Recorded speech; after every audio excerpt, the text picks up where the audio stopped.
Eu queria, queridos, que você abrisse a sua Bíblia no livro de Joel.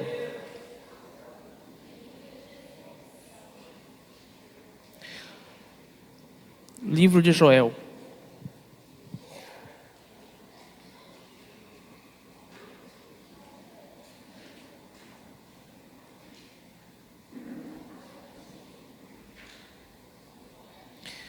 Capítulo 2, versículo 12 até o 17.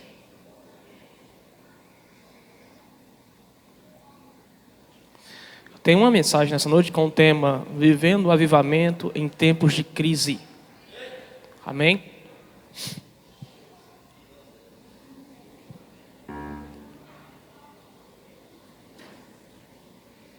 Joel capítulo 2, versículo de número 12 até o 17. Ainda assim, agora mesmo diz o Senhor, convertei-vos a mim de todo o vosso coração, e isto com jejuns, com choro e com pranto. E rasgai o vosso coração, e não as vossas vestes. E convertei-vos ao Senhor, vosso Deus, porque Ele é misericordioso, e compassivo, e tardio em irar-se, e grande em benignidade, e se arrepende do mal. Quem sabe se não se voltará e se arrependerá e deixará após si uma bênção, em oferta de alimentos e libação para o Senhor, vosso Deus. Tocai a trombeta em Sião, santificai um jejum, convocai uma assembléia solene, congregai o povo, santificai a congregação, ajuntai os anciãos, congregai as crianças e os que mamam. Sai o noivo da sua recâmara e a noiva do seu aposento. Chorem os sacerdotes, ministros do Senhor, entre o alpendre e o altar.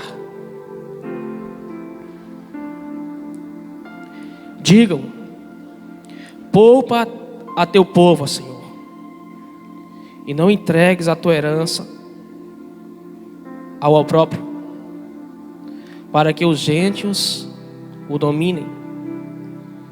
Porque diriam entre os povos: onde está o teu Deus? Amém? Nessa noite, queridos, ou nessa tarde, nós temos costumes de estar pregando à tarde, dizer nesta noite, estar pregando de manhã, dizer nessa tarde. Mas nessa tarde, aonde nós estamos reunidos, aqui neste lugar, eu queria falar justamente dentro deste assunto, né? Como hoje é o dia do arrependimento, eu achei por bem preparar assim uma mensagem voltada para esse assunto.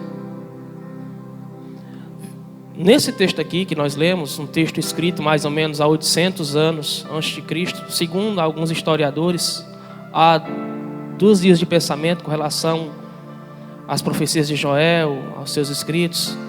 Alguns sustentam a tese de que foi mais ou menos no ano 800 antes de Cristo, e outros teólogos sustentavam a tese que foi mais ou menos no período pós-exílico.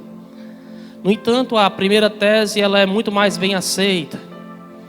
Ela é muito mais bem aceita e existe mais pano de fundo para mostrar realmente que a primeira tese é mais aceita, é muito mais bem aceita. O profeta Joel, ele vai simplesmente falar de um acontecimento que ocorre naquela época. Se você for ler o capítulo 1 do profeta Joel, ele vai dizer o seguinte: e ouve nos vossos dias, palavra do Senhor que foi dirigida a Joel, filho de Petuel. Ouve isto, vós anciãos, e escutai todos os moradores da terra. Porventura isto aconteceu em vossos dias?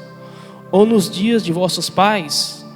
Quando a gente vê esse versículo, vê esse texto aqui, dá-se a entender claramente que Joel não viveu esse período de crise, mas ele está narrando o fato que aconteceu naquela época, ou seja, um período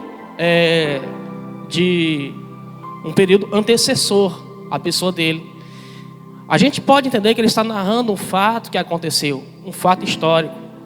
Podemos dizer que esse acontecimento, essa catástrofe que aconteceu em Israel, foi simplesmente um período em que a nação viveu uma crise econômica, uma crise financeira. As plantações não produziam de forma nenhuma, as colheitas não existiam. A nação estava vivendo uma crise, e o Joel vai falar de uns gafanhotos aí. Se você for prestar bem, dá uma olhada um pouco nesses gafanhotos. Eu até tive fazendo alguns escritos aqui. Eram 4 tipos de gafanhotos. 4 tipos de gafanhotos. Joel fala de um gafanhoto chamado cortador, certo? Que é aquele que come as folhas e tira a beleza. Oi? Tem não, obrigado. Tá ótimo. Tchau.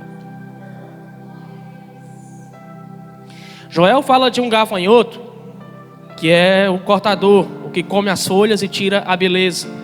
Fala do migrador, que é o que come as pontas dos galhos, cortando a possibilidade do crescimento. Ou seja, depois que o migrador come a sua parte, a planta fica inapta para o crescimento. Ele fala do gafanhoto devorador, que é aquele que devora os galhos, deixando somente os troncos. O terceiro tipo de gafanhoto. E o quarto, ele fala do gafanhoto destruidor, que é o que rói a casca e tira, certo? O que os botânicos chamam de clorofila, que é simplesmente a vida das árvores. Amém? Deixa eu abrir e preparar minha água aqui, que já eu continuo.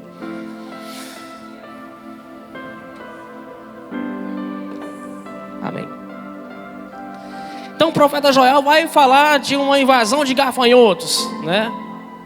E isso era justamente um período em que Deus estava trazendo julgamento à nação judaica, julgamento aos filhos de Israel. Julgamento aos filhos de Israel.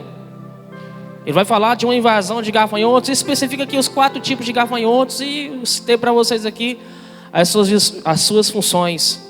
Neste período, a nação Israel empobreceu, entrou em crise, uma crise nacional, um desespero total, fome.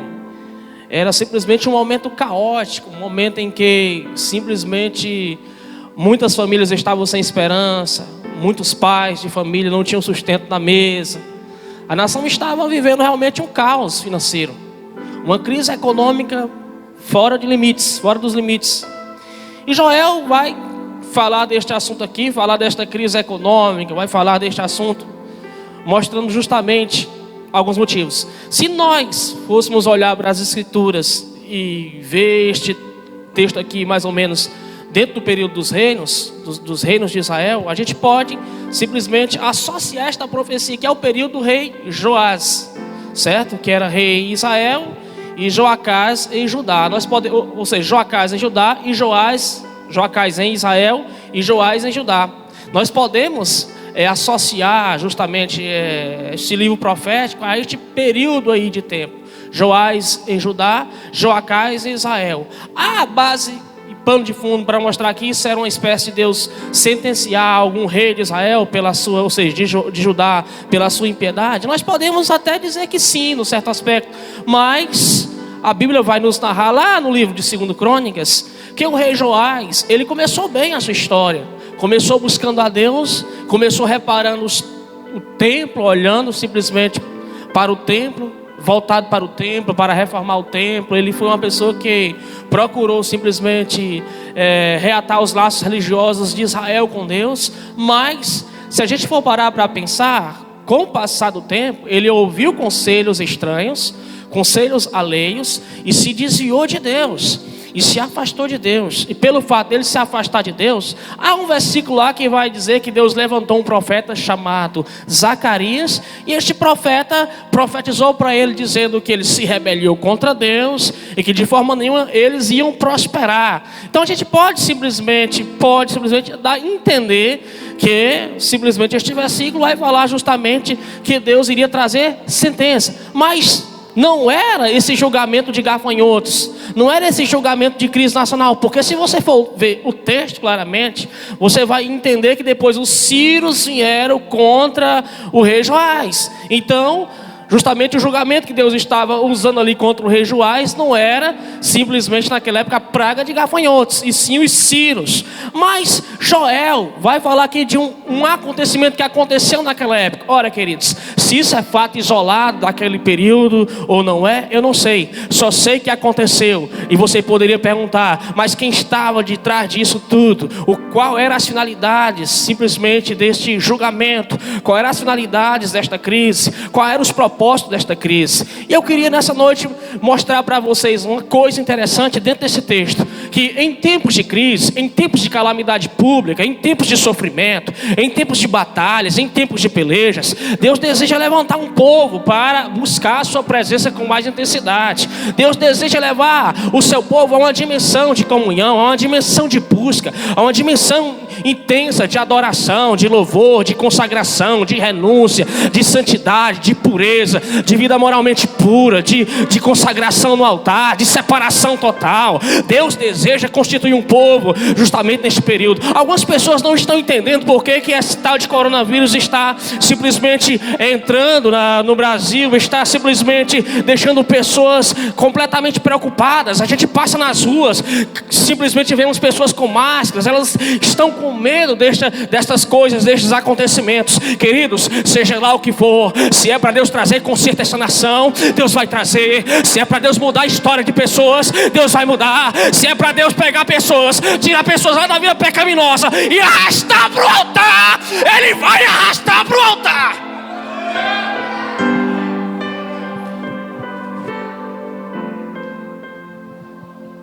Se Deus tiver que arrastar para o altar, Ele vai arrastar para o altar. Eu não sei quais são os métodos que Ele vai produzir um avivamento neste Brasil. Eu não sei quais são as maneiras que Deus vai produzir um avivamento neste Brasil. Deus tem a maneira do jeito dEle.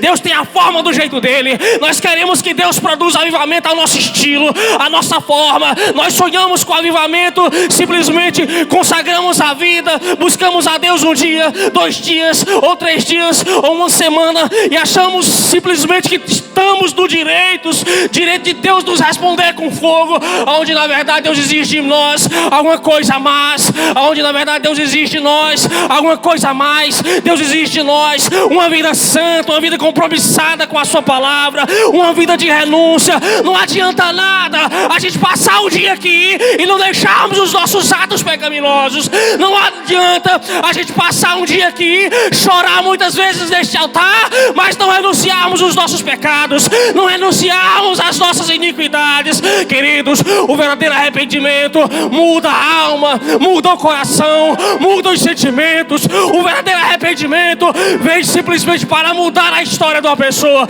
Quando o arrependimento fala de simplesmente mudança de ideia, que gera uma mudança de atitude, que gera uma mudança de comportamento. O arrependimento vai muito além de um remorso na alma, de um choro aqui simplesmente, ou de um momento de choro passageiro. O arrependimento nos leva à área da convenção, nos leva à área da renúncia, nos leva à área da transformação. Se você for ver o Salmo 32, o salmista Davi, ele vai falar do que é realmente o verdadeiro arrependimento. Ele vai dizer: bem-aventurado é o varão cujo pecado é perdoado. Bem-aventurado é o varão cujos pecados são cancelados. Aí ele vai dizer: enquanto eu me calei, enquanto eu me calei, enquanto eu guardei comigo os meus erros, enquanto eu não tive uma atitude de mudança, enquanto eu não quis mudar, enquanto eu quis permanecer do meu jeito, enquanto eu quis permanecer da minha forma, a mão de Deus pesava sobre mim. Ele vai dizer: a tua mão pesava sobre mim. E vai dizer mais: e os meus ossos envelheceram em mim por dentro. E ele vai dizer mais: não só que a mão de Deus pesou sobre ele, e não só que os ossos dele envelheceram-se por dentro. Ele vai dizer: e o meu humor se tornou em sequidão, é simplesmente de estio. Ele vai dizer: a tua mão pesou sobre mim, os meus ossos envelheceram. Simplesmente ele vai dizer: por dentro a minha alma ficou simplesmente doente, os meus ossos envelheceram. Queridos, você não consegue ver seus ossos, você não consegue enxergar seus ossos. Quando ele diz os meus ossos envelheceram, ele está falando de um órgão que não se vê, mas que está dentro do homem, mas que está em nós. Queridos, há simplesmente uma coisa que faz muitos crentes envelhecerem, estarem velhos, estarem com uma osteoporose espiritual, estáticos, sem conseguir sair do canto, sem conseguir progredir na vida espiritual. Se chama pecado escondido, se chama pecado oculto. O pecado escondido produz uma osteoporose espiritual. Você quer ser curado dessa osteoporose? Se queremos ser curados dessa osteoporose espiritual, hoje é o dia. Não só hoje, mas todos os dias nós temos que simplesmente estarmos consertando a nossa vida com Deus.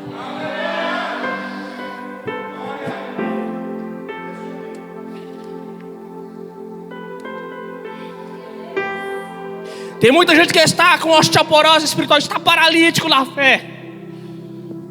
E ele vai dizer mais: o meu humor se tornou em sequidão de estio. Ou seja, eu fiquei seco por dentro, fiquei sem graça, fiquei sem alegria. Oh, meus queridos, o pecado produz tudo isso na vida das pessoas. O pecado produz tudo isso na vida das pessoas. E o salmista vai falar sobre as consequências. Ele vai dizer simplesmente no Salmo 32. Eu queria compartilhar um pouco mais o Salmo 32 para a gente dar uma olhada. Olha só o que ele vai dizer. Pecado é simplesmente ou seja, o arrependimento é simplesmente a convicção profunda de que nós pecamos, sermos tomados por esse sentimento de convicção profunda. Mas não é só isso. Não basta apenas termos convicção profunda de que nós pecamos. Tem que ter algo a mais. E o salmista vai dizer o seguinte: depois do versículo 1 ao 4 ele vai falar. E no 5 ele vai dizer: eu confessei o meu pecado. Então, arrependimento envolve confissão de pecado também. Confissão de pecado: confessei o meu pecado e a minha maldade não encobri. Diz eu: confessarei ao Senhor as minhas transgressões, e tu perdoaste a maldade do meu pecado. Arrependimento não é só uma convicção profunda do pecado, é também uma confissão sincera, uma confissão legítima, uma confissão que nos leva simplesmente a tomarmos decisões que vai levar a nossa vida mais além. Ora, na confissão existe lágrimas, existe choro, existe pranto.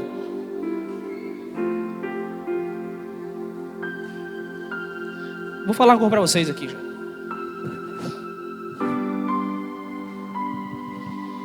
Nós estamos pregando o Evangelho, mas a nossa forma de pregar não está trazendo mudança nas pessoas. Quer ver? Nós pregamos aos domingos, qualquer dia da semana. As pessoas entram, vêm aqui, se prostram aqui, se ajoelham aqui, mas não houve aquela vontade profunda de viver essa mudança. Não houve aquela vontade profunda de viver essa transformação, viver realmente o verdadeiro arrependimento. Porque existem dois tipos de arrependimento: existe um que é legítimo e um que é falso. Existe um arrependimento legítimo e o falso. O homem arrependido, ele pode até ter suas falhas, mas ele vai lutar para não, de forma nenhuma, viver nas mesmas falhas. Ele vai procurar realmente a mudança. Por isso que Jesus disse: bem-aventurado aqueles que têm fome e sede de justiça, e estes serão fartos. E quando Jesus fala de fome e sede de justiça, Jesus não se refere a um ato de vingança. Essa justiça não tem nada a ver com isso. Essa justiça tem alguma coisa a ver com a mudança interior, vontade de ser justo, vontade de simplesmente agradar a Deus cada vez mais, vontade de deixar de lado aquelas coisas que me afastam de Deus, vontade de deixar de lado aquelas coisas que me afastam de Deus, que entristecem o Espírito Santo. É muito inútil simplesmente nós passarmos o dia aqui adorando a Deus e depois que saímos desse lugar, a gente voltar para a mesma vida antiga, sem nenhum tipo de mudança na vida, sem nenhum tipo de transformação. O arrependimento é a convicção profunda do pecado, mas não só isso, é confissão também. E não só é simplesmente convicção profunda, como confissão, como também é simplesmente o desejo de mudar, que é a convenção. O salmista vai dizer o seguinte: por isso todo aquele que é santo orará a ti, a tempo de poder achar, até no transbordar de muitas águas. Essas não lhe chegarão. Tu és o lugar em que me escondo. Tu me preservas da angústia, tu me cinges de alegres cantos de livramento. Aí você vai simplesmente olhar o livro de 2 Crônicas, onde você vai ver lá no capítulo 7, versículo 14 e diante, você vai ver ali algumas verdades sobre o verdadeiro arrependimento. Você vai ver algumas verdades sobre o verdadeiro arrependimento, aonde o Senhor diz: se o meu povo que se chama pelo meu nome. Olha bem, Deus não dirige essa palavra a outras pessoas lá fora, aqueles que não frequentavam o templo de Israel, aqueles que não participavam da celebração, aqueles que não participavam de cultos, de adoração. Deus dirige essa palavra ao seu povo, e Ele diz: se o meu povo, que se chama pelo meu nome, se humilhar, orar a mim, buscar a minha face, se arrepender e se converter dos seus maus caminhos, eu ouvirei do céu a sua oração e sararei a sua terra. Você sabe qual é a prova de que realmente o arrependimento foi legítimo nas nossas vidas? Quando você não quer mais errar, quando você simplesmente não quer mais errar, não quer mais entristecer o Espírito Santo, quando você não se agrada mais nisso, quando você não quer mais magoar o Espírito Santo com as mesmas atitudes, com os mesmos erros que você fazia antes. Então isso é o arrependimento legítimo, é a convenção dentro da alma, certo? É a convenção. Arrependimento também arrependimento também envolve contrição, lágrimas sinceras, lágrimas que mostram para Deus simplesmente o anelo da alma, a vontade de existir dentro de si uma verdadeira mudança. Ora, você sabia que por causa disso Deus muda situações na vida de pessoas? Muda circunstâncias, muda simplesmente situações. Existe um rei na Bíblia chamado Ezequias, que ele, quando começou a reinar em Jerusalém, diz a Bíblia que com 25 anos ele começou a reinar em Jerusalém. Começou a reinar em Jerusalém com 25 anos. E fez o que era reto aos olhos de Deus. Foi um homem íntegro nos seus atos, um homem reto nas suas ações, um homem prudente nas suas atitudes. Uma pessoa que no primeiro mês e no primeiro ano do seu reinado, a primeira coisa que ele fez foi se voltar para Deus, para adorar a Deus. Ele chegou em Jerusalém, viu o templo fechado. Os sacerdotes dispersos, os levitas dispersos. O rei Acais tinha emergido a nação judaica em uma crise moral, simplesmente em uma crise moral e espiritual. O templo estava fechado, não tinha mais adoração lá, não tinha mais culto. E o rei começa simplesmente a incentivar E começa a ativar os sacerdotes. Ele começa a ativar os ministros. Ativa os sacerdotes. Ativa os levitas. Reúne todos na praça e diz: olha, vamos fazer a obra de Deus. O templo vai ser aberto. Purifiquem o templo. Santifiquem a vida de vocês. Nós vamos celebrar a Deus. A palavra vai nos dizer que Deus estava com Ezequias em tudo. Se rebelou contra o rei da Síria e não quis mais pagar tributo. Não quis pagar tributo. O rei Ezequias foi tendo sucesso nas suas empreitadas. Uma certa vez, diz a Bíblia que ele ouviu falar que Senaqueribe estava vindo em direção a Jerusalém. Então Ezequias repara os muros de Jerusalém, fecha as brechas, porque ele não quer dar brecha para o adversário. E também diz a Bíblia Sagrada que ele canaliza as águas que estavam de fora e traz as águas para dentro da cidade. Ezequias faz esse trabalho. Ele não quer deixar simplesmente comida para o adversário e nem quer dar brecha para o inimigo. Ele quer fechar as brechas do templo, ou seja, das paredes. Não quer dar brecha, não quer deixar simplesmente brecha para Senaqueribe entrar pelos muros. Existiam brechas naquela época e ele tapa as brechas. A Bíblia vai nos narrar que Ezequias foi se tornando cada vez mais vitorioso. Foi se tornando cada vez mais vitorioso, embora ele tivesse suas falhas. Embora ele tivesse suas falhas e em uma certa ocasião demonstrou um pouco de inconfiança. Se apoiou ao rei do Egito. Se apoiou ao rei do Egito para ter vantagem militar e vencer Senaqueribe. Talvez com força humana, talvez com poderio humano. Só que ele se frustrou. Ele se decepcionou e por fraqueza continuou tributando ao rei da Síria. Mas chegou o momento que ele bateu simplesmente na mesa e disse: não vai mais isso acontecer. Eu conheço o Deus de Jeová, o Deus de Israel. Eu conheço o Senhor. Nós conhecemos. Nessa cidade tem levitas. Nessa cidade tem adoradores. Nessa cidade tem pessoas que cultuam a Deus. Nessa cidade tem pessoas que adoram a Deus. Nessa cidade tem alguém que carregue a arca. A presença de Deus está conosco. Nós não vamos mais nos prostrar diante do rei da Síria. Não vamos mais pagar tributo. E Ezequias assim decidiu. Ora, sabendo o rei da Síria simplesmente desses acontecimentos, manda urgentemente emissários lá para Jerusalém, para simplesmente produzir medo, produzir pânico nos judeus. E Rabsaque chegou até lá com a mensagem do rei da Síria dizendo: não engane Ezequias vocês, porque certamente vocês cairão nas mãos do rei da Síria.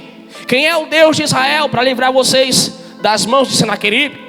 Quem é simplesmente Israel? Ou seja, quem é o Deus de Israel para livrar vocês das mãos de Senaqueribe? Vocês não sabem que o rei Senaqueribe destruiu nações? Vocês não sabem que ele pisou em muitas nações? O que são feitos os deuses de Iva, de Arpade, de Sefarvaim? O que são esses deuses? Certamente Ezequias não pode enganar vocês. Essa mensagem chegou ao rei Ezequias e ele simplesmente decidiu consultar a Deus, decidiu buscar a Deus, decidiu falar com Deus.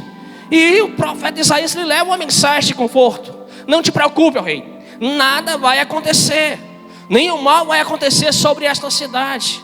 Deus vai dar livramento a esta cidade. Deus vai dar livramento a essa cidade. A Bíblia vai nos narrar que quando Senaqueribe ameaçou, prometeu invadir Jerusalém, porque ele já tinha invadido os territórios de Israel, já tinha levado os israelitas a cativeiro. Israel já tinha sido desolada, mais ou menos no período mesmo do rei Ezequias. E ele simplesmente naquela época viu essas catástrofes, viu estas catástrofes acontecer. Mas o rei Ezequias, ao ouvir aquela mensagem, a palavra de Deus vai nos dizer que ele simplesmente se vestiu com um pano de saco e foi ao templo de Deus. Foi ao templo de Deus. Ele foi se humilhar, foi reconhecer que Deus é grande, foi buscar misericórdia, foi dizer: Senhor, nós pecamos contra Ti.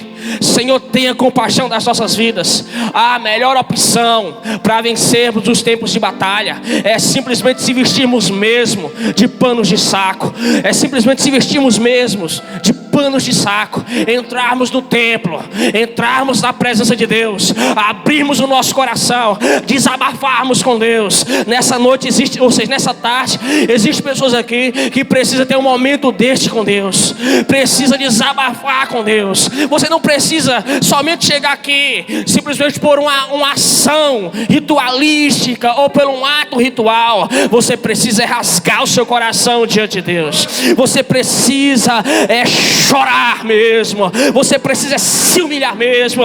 Nós precisamos se humilhar de verdade. Só assim Deus terá compaixão de nós e nos livrará das mãos do rei da Síria, e nos livrará das mãos de Senaqueribe, e nos livrará simplesmente de grandes ameaças que vêm sobre as nossas vidas. Algumas pessoas não estão entendendo, mas Deus está nesses últimos dias trazendo muitos homens ao arrependimento, e Deus vai tocar em pastores neste Brasil e vai usar simplesmente este mal para levar homens simplesmente que não tinham mais comunhão com Deus, para chorar e dizer: Senhor, eu mudei, Senhor, eu fui indiferente, Senhor, nesses últimos dias eu já não sou mais o mesmo, eu deixei o dinheiro me corromper, eu deixei a posição dominar no meu coração, eu me apeguei à posição, me apeguei aos poderes eclesiásticos, eu me apoiei na política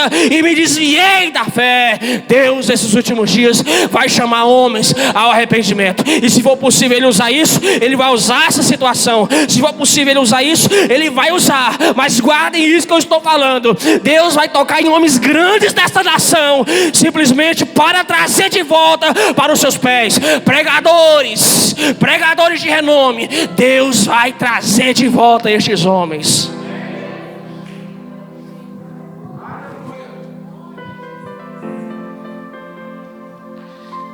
O rei Ezequias, ele viu a mão de Deus ali tremendamente.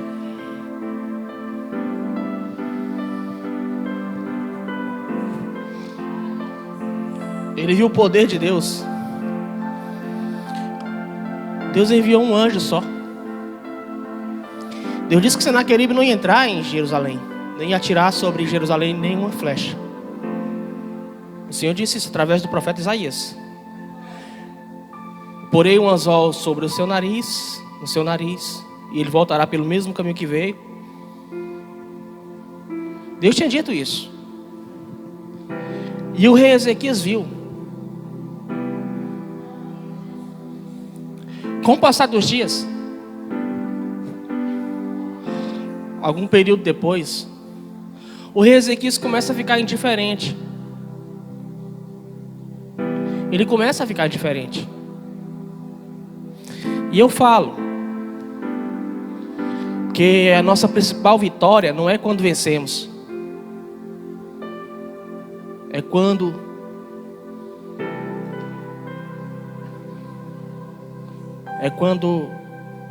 o que vem depois da vitória. A nossa principal vitória não é quando alcançamos a vitória, é quando vivemos depois da vitória. Porque quando nós vencemos ou alcançamos algumas vitórias na vida, nós corremos sérios riscos de mudar, de nos tornar indiferentes, de não prezar mais pelos momentos que outrora nós prezávamos. Às vezes nós podemos mudar o nosso coração, ter o nosso coração mudado com alguma situação da vida, com uma posição que a gente adquire, ou pelo conhecimento a mais que a gente obtém, ou porque nós nos formamos, ou porque nós nos tornamos mais poderosos eclesiasticamente, ou porque nós conseguimos o que nós queríamos na nossa vida. Ezequias triunfou de forma extraordinária. Isso causou impacto em muitos reis Quem é que não queria a queda da Síria naquela época? O rei do Egito lutava ferrenhamente para simplesmente vencer. O rei Tiraca naquela época saiu em direção para lutar contra Senaqueribe, e ele soube disso e recuou.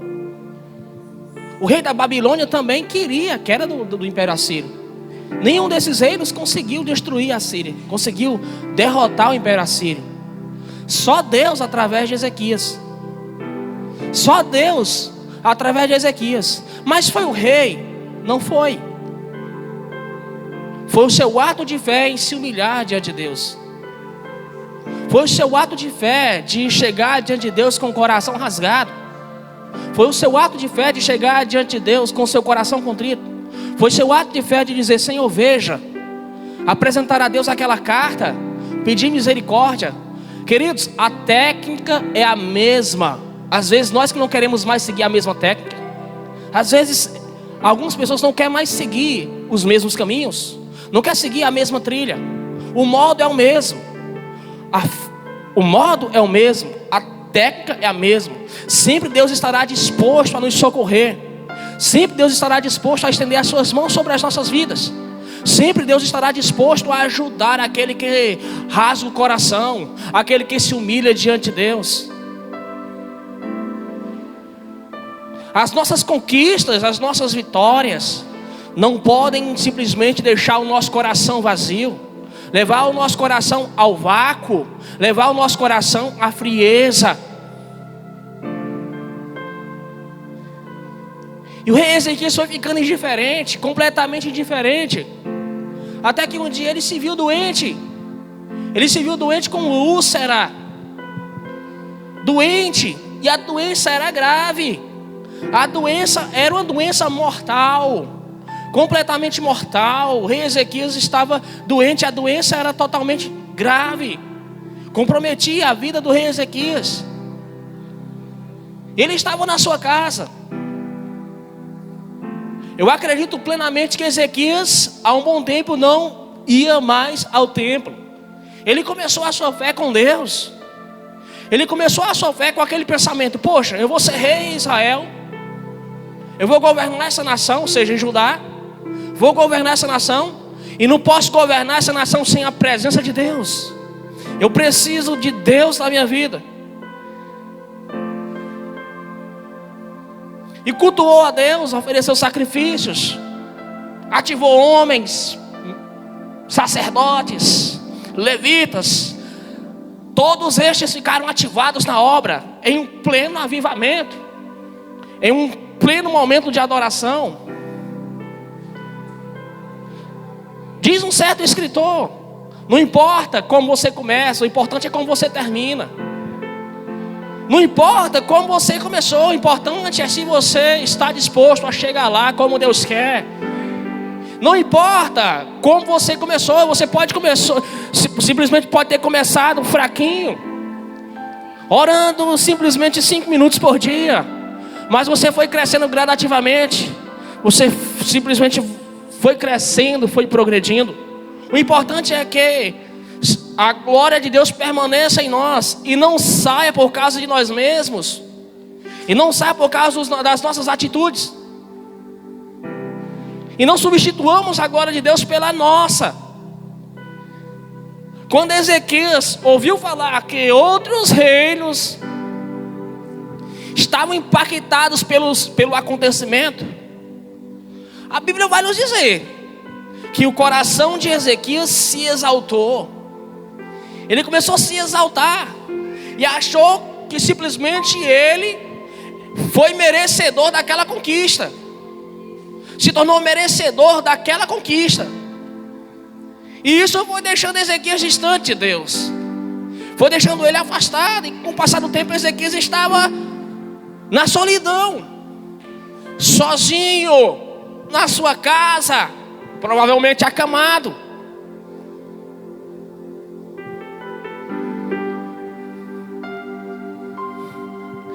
Mas um profeta que teve uma experiência com Deus e viu a glória de Deus estava ali em Judá. Um profeta que teve uma experiência com Deus e viu a glória de Deus estava ali em Judá. Um homem sensível à voz do Espírito Santo, e Deus brada e diz: ô Isaías, vai até o rei Ezequias e diz para ele colocar a casa dele em ordem, porque ele vai morrer e não vai viver. Diga para ele colocar a casa dele em ordem. Já era para estar, não?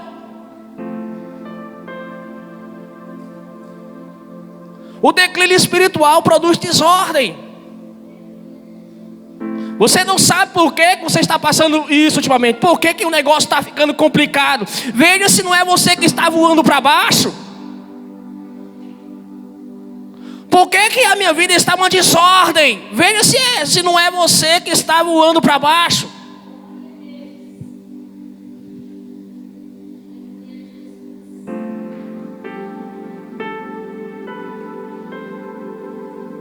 Mas nada está dando certo.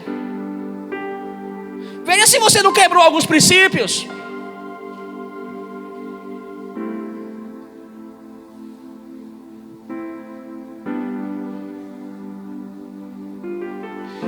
Vou falar algo para vocês. Essa mensagem aqui não me dá ibope. Eu não queria isso. Eu não procuro isso. Eu já tentei pregar os sonhos de Deus vai se cumprir na sua vida. Eu já tentei pregar e fiquei todo errado. Não senti fogo na alma. Mas quando eu prego essas palavras, meu coração ferve. O fogo está aqui. Não se preocupe não. Eu não quero sair, eu não quero de forma nenhuma fazer você sair daqui sonhonista.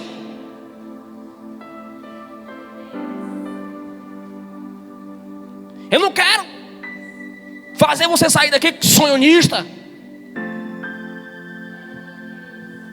Eu quero fazer você sair daqui consciente de que é necessário rasgar o coração diante de Deus e mudar.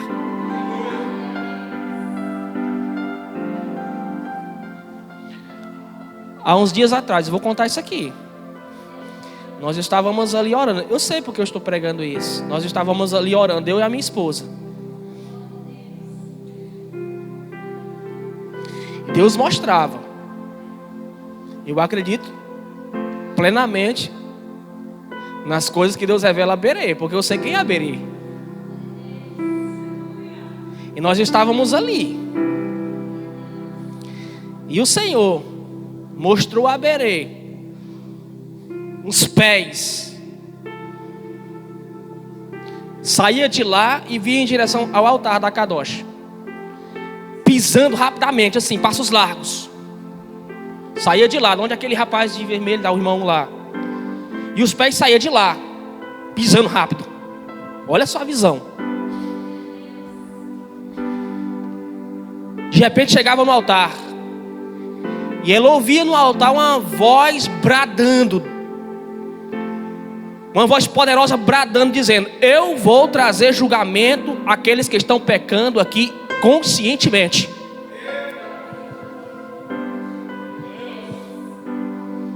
Aqueles que estão pecando propositalmente, não querem abandonar os seus pecados, querem continuar chorando hipocritamente no altar e não se arrependem. Eu vou trazer julgamento.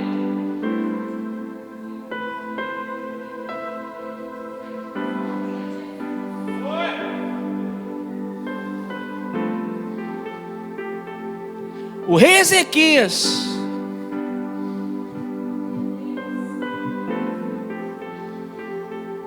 recebeu essa mensagem do profeta. A mensagem foi pesadíssima.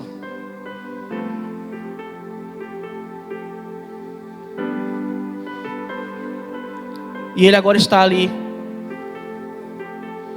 Ele só tem a parede agora. Ele não tem mais ninguém. O rei Ezequias só tem agora como consolo a parede. E ele começou a orar. Abriu o coração de novo para Deus. Ele se lembrou das vezes que ele chegou diante de Deus com lágrimas e que Deus foi compassivo. Ele se lembrou. Rasgou o coração. Respirou profundo. E chorou. E disse: ó Deus, Lembra que eu tenho andado na tua presença com o coração reto. Eu já fui reto diante de ti. Amargura de alma. Eu já fui reto. E a Bíblia diz que ele falou só isso. E chorou profundamente. Não precisa fazer 2 horas aqui para mostrar que houve um arrependimento verdadeiro. Basta um choro sincero. Basta uma confissão legítima. Basta simplesmente a ação de não querer mais aquilo. Basta uma atitude de não querer mais. Viver compactuando-se com o pecado. Não basta estar todos os cultos aqui. E que é necessário sim estar. É que é preciso sim estar aqui. Tem que existir a necessidade de mudar, de levar a sério simplesmente esta palavra, Kadosh.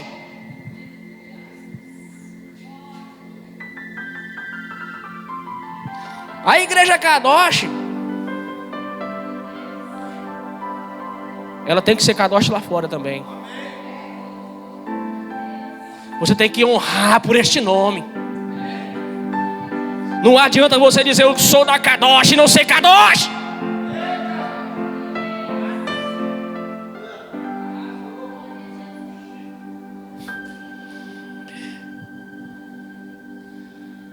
Só existe a parede de limites. Deus enviou de volta o profeta, vai lá e fala de novo. Ele foi. O profeta foi lá e falou. Eu ouvi tuas lágrimas, ouvi tua oração, e te acrescentarei mais 15 anos de vida.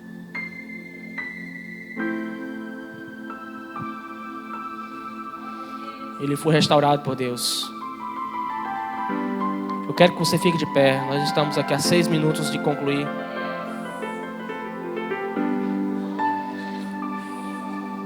Vamos fazer uma oração nessa hora. Se você acha que essa palavra tem alguma coisa a ver com o seu dia a dia, vem aqui na frente. Se você acha que essa palavra tem alguma coisa a ver com você, é isso mesmo? Eu fiquei indiferente mesmo com Deus durante esses anos. Sabe que eu deixei a ciência me inchar? Sabe que eu simplesmente deixei minhas posições me tirarem de Deus? Sabe que eu não fui vitorioso depois da vitória? Sabe que eu mudei? Deus não mudou, foi eu que mudei. Eu preciso viver um despertamento espiritual, um avivamento em tempos de crise.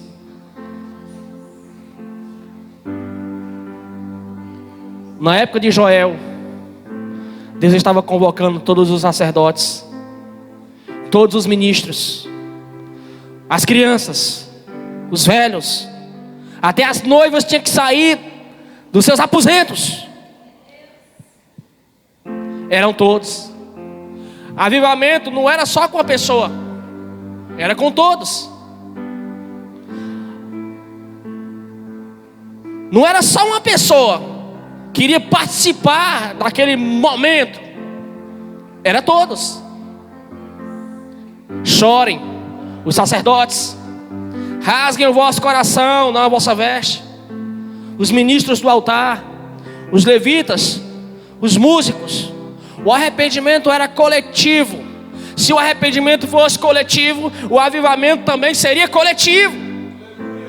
Às vezes nós queremos que simplesmente alguém que se posicione por nós para que Deus traga avivamento. O avivamento uma só pessoa não consegue fazer sozinho.